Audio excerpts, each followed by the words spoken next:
Assalamualaikum warahmatullahi wabarakatuh. Salam sejahtera bagi kita semuanya. Di sini saya dan teman saya ingin membuat video tentang tugas UAS mata kuliah Pendidikan Patriotisme kelas B yang diampu oleh mesin pengampu Edi Wahyudi SHMSI dengan materi yang akan kami sampaikan yaitu isu-isu problematika bangsa dan negara Republik Indonesia yang bisa menimbulkan ancaman integrasi nasional, baik ancaman militer maupun non-militer. Pertama-tama, perkenalkan, nama saya Alifala Putra Resmantoro dengan nomor induk mahasiswa 1312100020 dan teman saya. Perkenalkan, nama saya Simon Filipus Budi Septian Pajo dengan NIM 1312100284.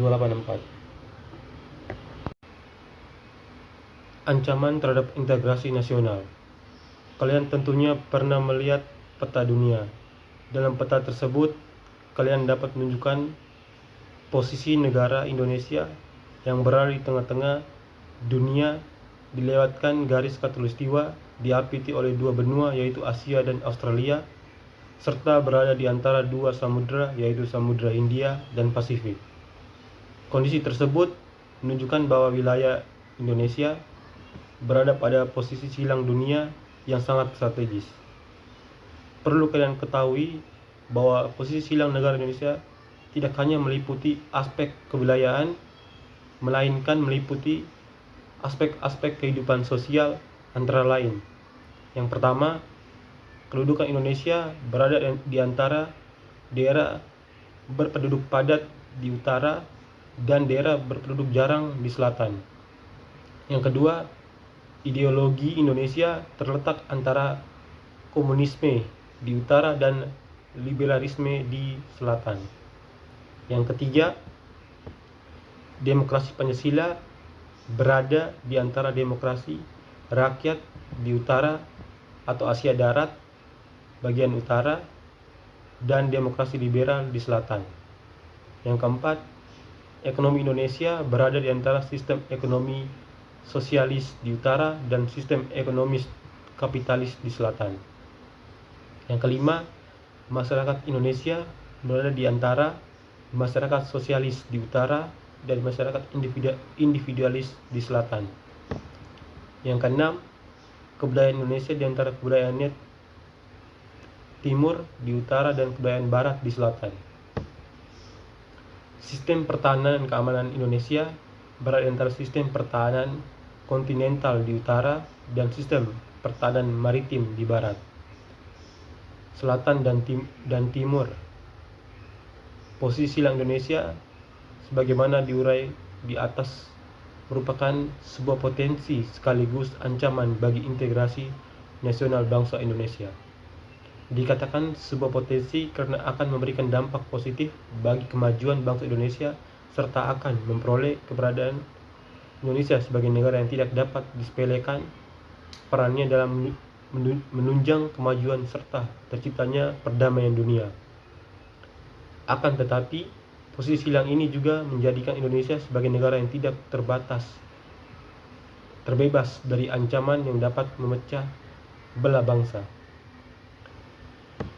Apa sebenarnya yang menjadi ancaman bagi integrasi Indonesia?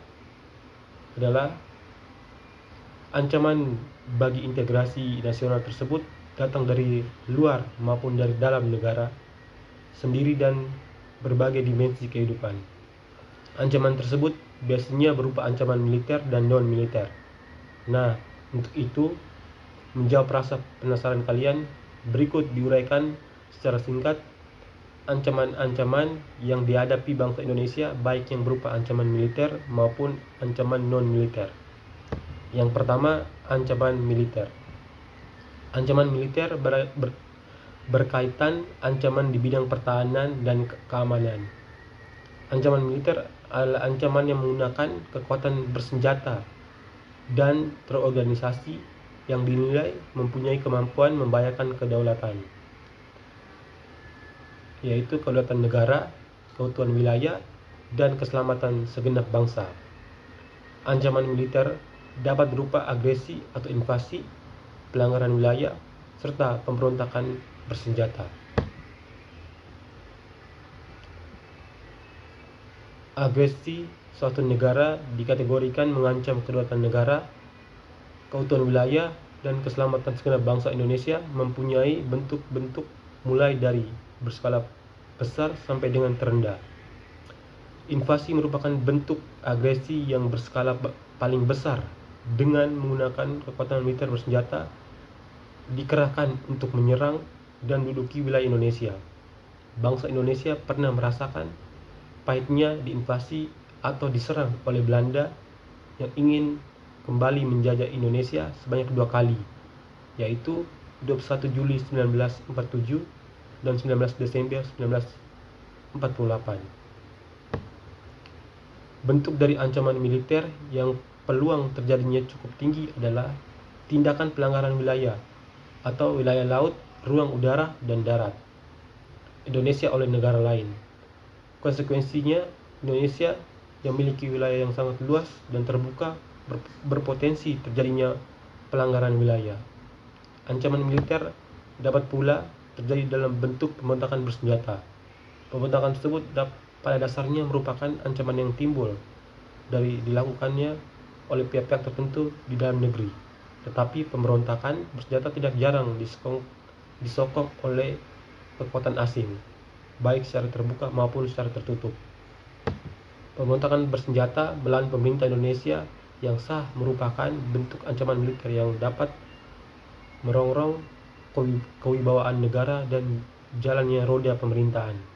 Dalam perjalanan sejarah, bangsa Indonesia pernah mengalami sejumlah aksi pemberontakan bersenjata yang dilakukan oleh gerakan radikal seperti DITI, PRRI, Pemesta, Pemberontakan PKI, serta G30S PKI, dan beberapa sejumlah lainnya. Indonesia memiliki sejumlah objek vital nasional dan instasi strategis yang rawan terdapat aksi sabotase, sehingga harus dilindungi. Fungsi pertahanan negara ditujukan untuk memberikan perlindungan terhadap objek-objek vital nasional dan instalasi strategis dari setiap kemungkinan dari sabotase dengan mempertinggi kewaspadaan yang didukung oleh teknologi yang mampu mendeteksi mencegah secara dini. Pada abad modern dewasa ini, kegiatan spionase dilakukan oleh agen-agen rahasia dalam mencari dan mendapatkan rahasia pertahanan negara dari negara lain. Kegiatan spionase dilakukan secara tertutup dan menggunakan kemajuan ilmu pengetahuan dan teknologi, sehingga tidak mudah dideteksi. Kegiatan tersebut merupakan bentuk ancaman negara dari ancaman militer yang memerlukan penanganan secara khusus untuk melindungi kepentingan pertahanan dari kebocoran yang dimanfaatkan pihak luar. Aksi teroris bersenjata merupakan bentuk kegiatan terorisme yang mengancam keselamatan bangsa dengan menebarkan rasa ketakutan yang mendalam serta menimbulkan korban tanpa mengenal rasa perih kemanusiaan. Sasaran aksi teror bersenjata dapat menimpa siapa saja, sehingga sulit diprediksi ditangani dengan cara-cara biasa. Perkembangan aksi teroris bersenjata dilakukan oleh teroris pada dekade terakhir meningkat cukup pesat dengan mengikuti perkembangan politik, lingkungan strategis, dan ilmu pengetahuan serta teknologi. Gangguan keamanan di laut udara merupakan bentuk ancaman militer yang mengganggu stabilitas keamanan wilayah Indonesia.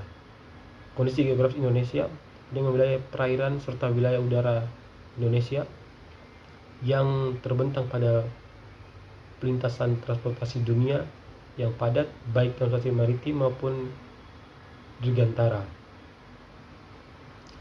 Selanjutnya, bentuk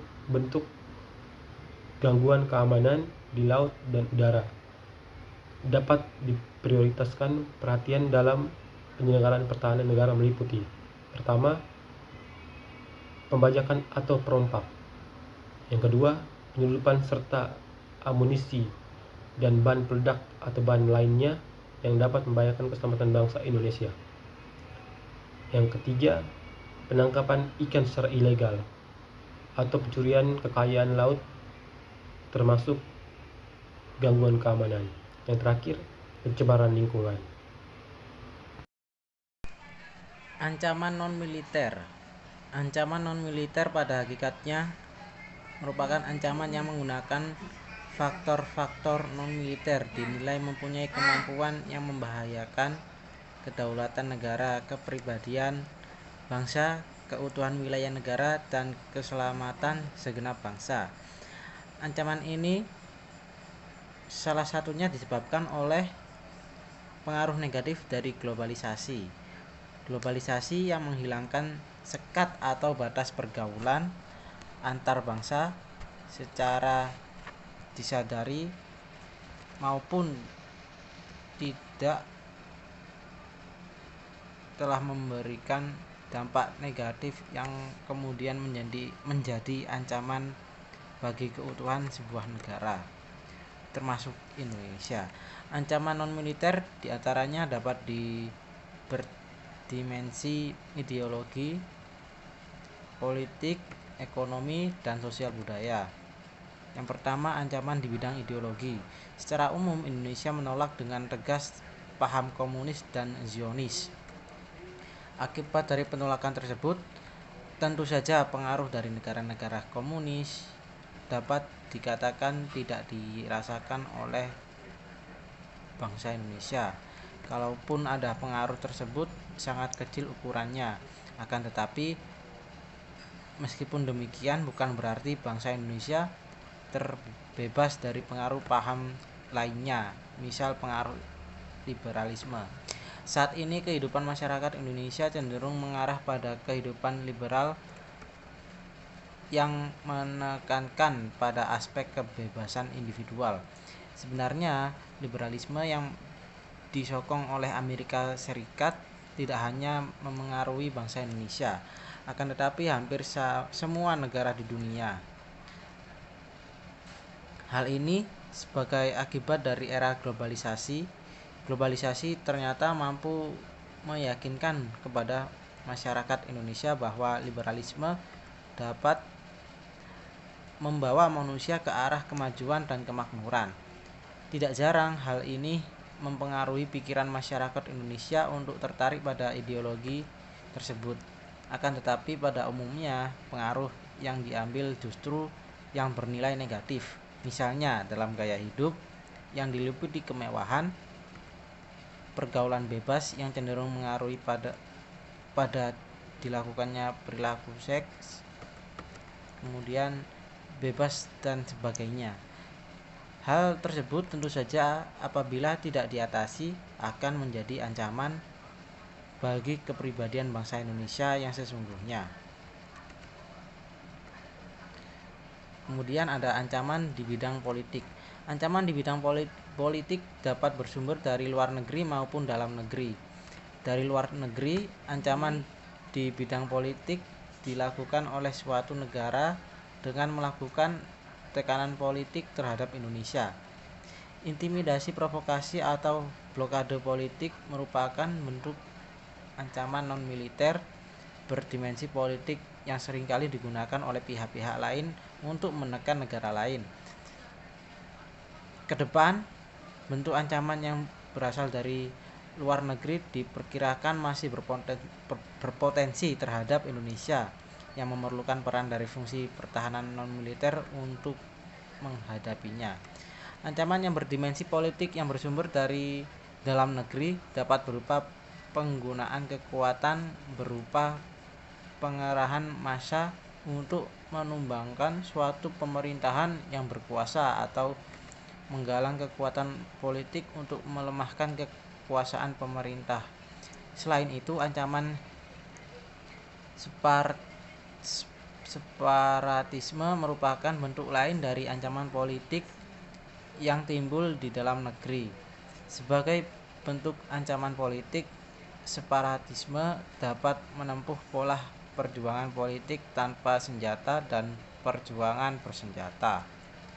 pada perjuangan tidak bersenjata sering ditempuh untuk menarik simpati masyarakat internasional. Oleh karena itu, separatisme sulit dihadapi dengan menggunakan kekuatan militer.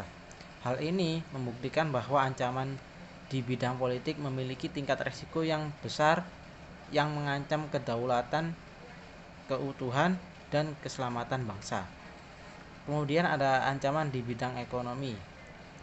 Pada saat ini ekonomi suatu negara tidak bisa berdiri sendiri. Hal tersebut merupakan bukti nyata dari pengaruh globalisasi. Dapat dikatakan saat ini tidak ada lagi negara yang mempunyai kebijakan ekonomi yang tertutup dari pengaruh negara lainnya. Globalisasi perekonomian merupakan suatu proses kegiatan ekonomi dan perdagangan di mana negara-negara di seluruh dunia menjadi suatu kekuatan pasar yang semakin terintegrasi dengan tanpa rintangan batas teritorial negara.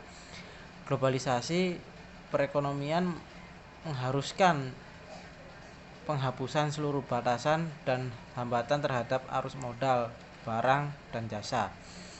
Ketika globalisasi ekonomi terjadi, batas-batas suatu negara akan menjadi kabur dan keterkaitan antara ekonomi nasional dengan perekonomian internasional akan semakin erat.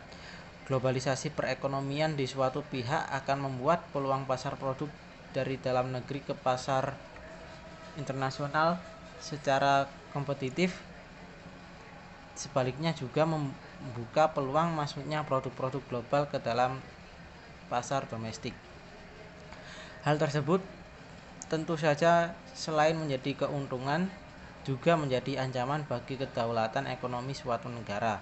Adapun pengaruh negatif globalisasi ekonomi yang dapat menjadi ancaman kedaulatan Indonesia khususnya dalam bidang ekonomi antara lainnya: 1. Indonesia akan dibanjiri oleh barang-barang dan dari luar seiring dengan adanya perdagangan bebas yang tidak mengenal adanya batas-batas negara. Hal ini mengakibatkan semakin terdesaknya barang-barang lokal, terutama yang tradisional, karena kalah bersaing dengan barang-barang dari luar negeri. Yang kedua, cepat atau lambat perekonomian negara kita akan dikuasai oleh pihak asing seiring dengan semakin mudahnya orang asing menanamkan modalnya di Indonesia, yang pada akhirnya mereka dapat mendikte atau menekan pemerintah atau bangsa kita. Dengan demikian bangsa kita akan diajak secara ekonomi oleh negara investor. Yang ketiga, timbulnya kesenjangan sosial yang tajam sebagai akibat dari adanya persaingan bebas. Persaingan bebas tersebut akan menimbulkan adanya pelaku ekonomi yang kalah dan yang menang. Pihak yang memenangkan dengan leluasa memonopoli pasar, sedangkan yang kalah akan menjadi penonton yang senantiasa tertindas. Yang keempat, sektor-sektor ekonomi rakyat yang diberikan subsidi semakin berkurang, koperasi semakin sulit berkembang, dan penyerapan tenaga kerja dengan pola padat karya semakin ditinggalkan, sehingga angka pengangguran dan kemiskinan susah dikendalikan. Yang kelima, memperburuk prospek pertumbuhan ekonomi jangka panjang. Apabila hal-hal yang dinyatakan di atas berlaku dalam suatu negara, maka dalam jangka pendek pertumbuhan ekonominya menjadi tidak stabil. Dalam jangka panjang pertumbuhan yang seperti ini akan mengurangi lajunya pertumbuhan ekonomi. Pendapatan nasional dan kesempatan kerja akan semakin lambat pertumbuhannya, dan masalah pengangguran tidak dapat diatasi atau malah semakin memburuk. Pada akhirnya, apabila globalisasi menimbulkan efek buruk kepada prospek pertumbuhan ekonomi jangka panjang suatu negara, distribusi pendapatan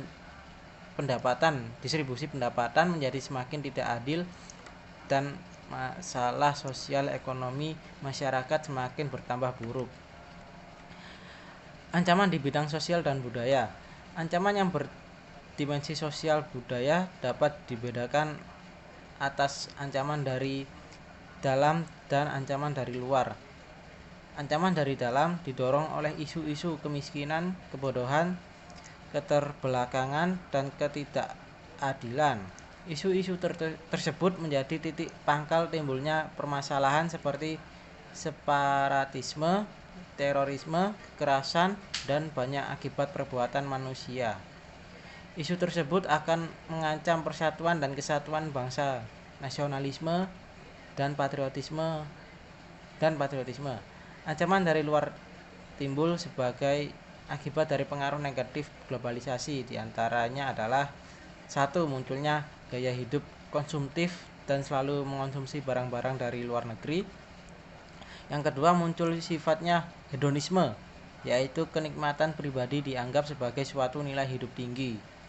Hal ini membuat manusia akan memaksa diri untuk mencapai kepuasan dan kenikmatan pribadinya tersebut meskipun harus melanggar norma-norma yang berlaku di masyarakat seperti mabuk-mabukan, pergaulan bebas, foya-foya, dan sebagainya.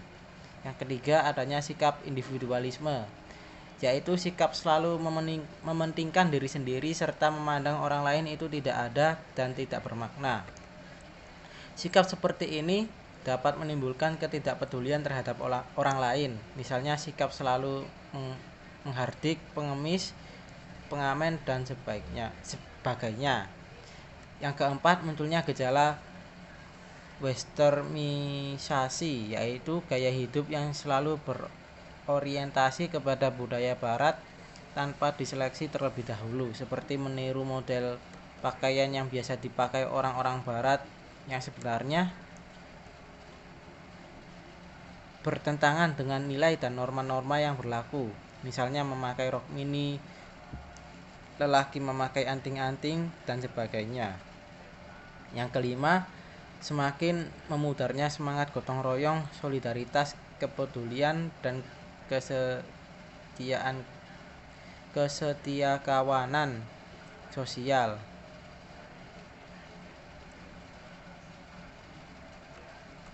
Yang keenam, semakin lunturnya nilai-nilai keagamaan dalam kehidupan bermasyarakat. Sekian dari kami, kurang lebihnya mohon maaf.